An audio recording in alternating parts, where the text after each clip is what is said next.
नमस्कार, मैं डॉक्टर मीनाक्षी मीनल हिंदू साम्राज्य दिनोत्सव की आप सभी को हार्दिक बधाई देती हूँ। आज का दिन इतिहास में महत्वपूर्ण स्थान रखता है। आज ही के दिन छत्रपति शिवाजी का राज्याभिषेक हुआ था। राजाओं का राज्याभिषेक हमेशा से होता आया है, लेकिन इतिहास के स्वर्णाक्षरों में अंकित है कि शिवाजी जैसा राज्याभिषेक किसी का नहीं हुआ और जन में, जनाधिकारों में, जनलोक में वो सबसे प्रिय राजा रहे और समाज के लिए हमेशा तत्पर रहे। आज हम लोग इस पर चर्चा करेंगे और हमारे साथ मौजूद है इस पर चर्चा के लिए चंद्रमोहन खन्ना जी। आपका बहुत बहुत स्वागत है। आप न सिर्फ प्रसिद्ध व्यवसायी हैं, बल्कि राष्ट्रवादी विचारों से ओतप्रोत है और समाज सेवा के क्षेत्र में लगातार जनहित के कार्य कर रहे हैं। आपका बहुत बहुत स्वागत है।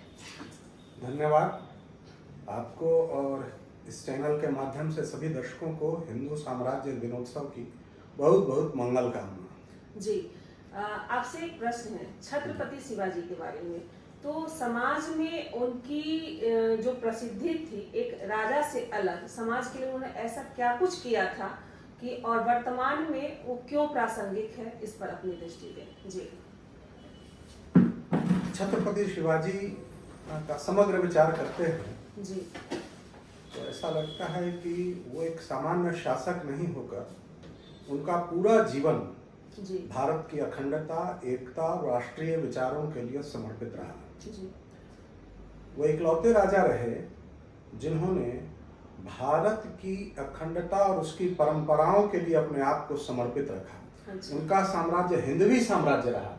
बाकी राजाओं का साम्राज्य उनके वंश, परिवार या उस क्षेत्र के नाम पर रहा, लेकिन छत्रपति शिवाजी का जो साम्राज्य रहा वो हिंदवी साम्राज्य के रूप में जाना गया। अच्छा।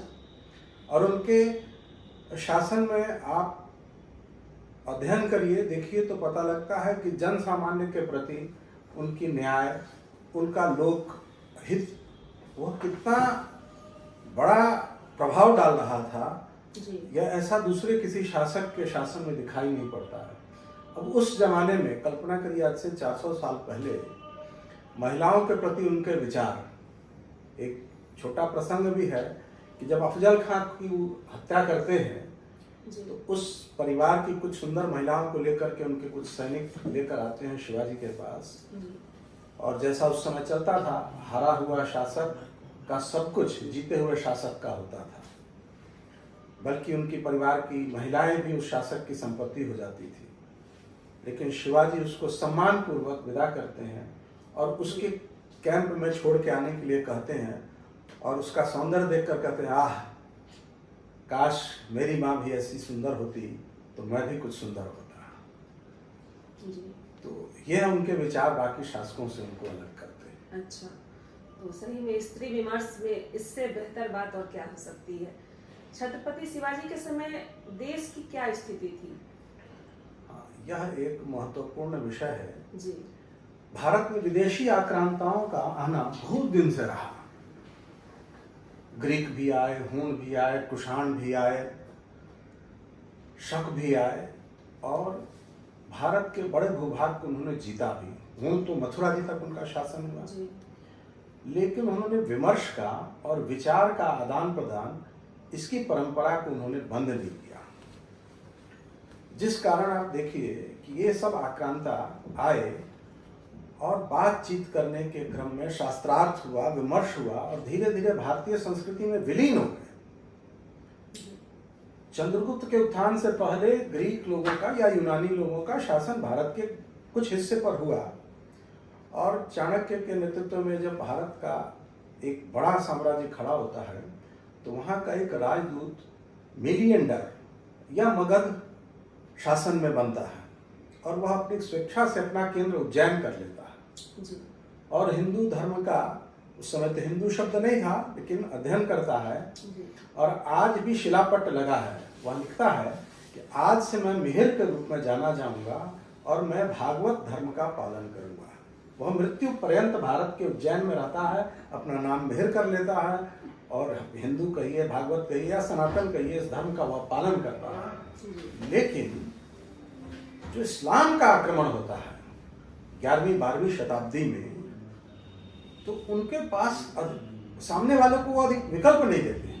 इस्लाम स्वीकार करो या मृत्यु को प्राप्त करो।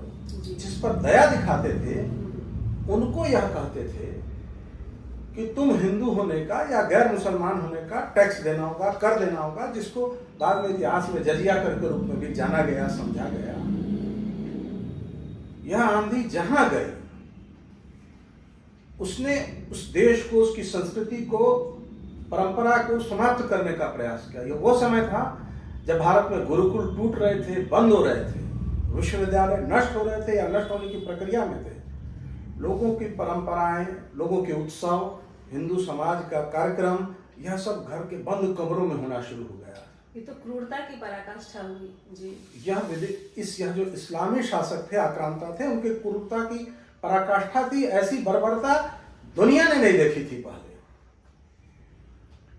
और भारत का जो समाज था, मूल समाज, दुर्भाग्य से इस लंबी घनी काल रात्रि के कारण अब यह मान चुका था कि अब हिंदू शासक नहीं बनेगा, हिंदू बड़ा अधिकारी नहीं बनेगा, हिंदू का भाग्य अब इसी में है।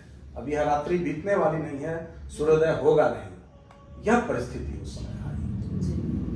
तो उस विषम परिस्थिति में वो आगे आए और उन्होंने समाज कल्याण के लिए, देश कल्याण के लिए बहुत कुछ कार्य किया।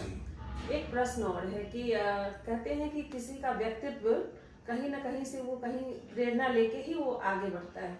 तो शिवाजी पर किनका प्रभाव अधिक था, अपने माता का, पिता का या कुछ और? जी, इसमें